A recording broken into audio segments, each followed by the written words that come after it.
নমস্কার বন্ধুরা, শ্রেয়সী কিচেনে তোমাদের সবাইকে স্বাগতম। আজ আমি রান্না করব সিমের বীজ দিয়ে পাঙাশ মাছ।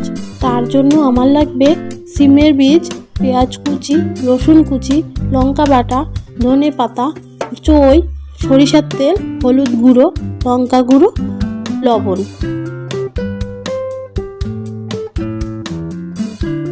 দেখতে পাচ্ছ আমি সব সুন্দর করে গুছিয়ে নিয়েছি। এবার আমি কড়াইতে মাছগুলো সুন্দর করে সাজিয়ে নেব।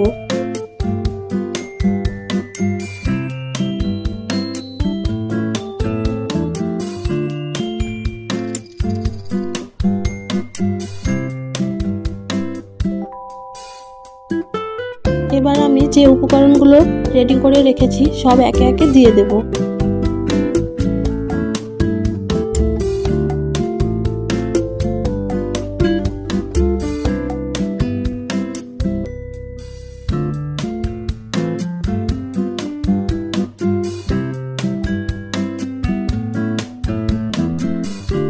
এবার আমি সব উপকরণগুলো মাছের সাথে ভালো করে মেখে নেব।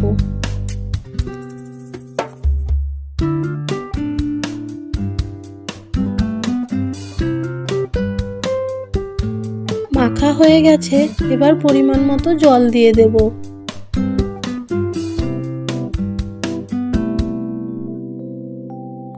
এবার ওভেনের গ্যাসটা জ্বালিয়ে কড়াইটা বসিয়ে দেব।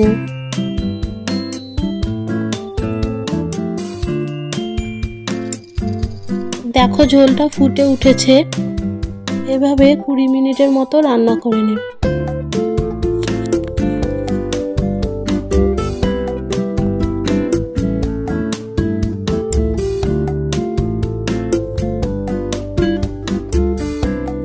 রান্নাটা প্রায় হয়ে এসেছে, এবার ধনে পাতা কুচিগুলো দিয়ে দেব।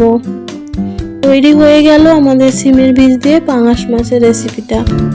তোমাদের কার কার আমার এই রান্নার ভিডিওটা ভালো লেগেছে অবশ্যই কমেন্ট করে জানাবে, আর ভালো লাগলে চ্যানেলটা সাবস্ক্রাইব করে দেবে।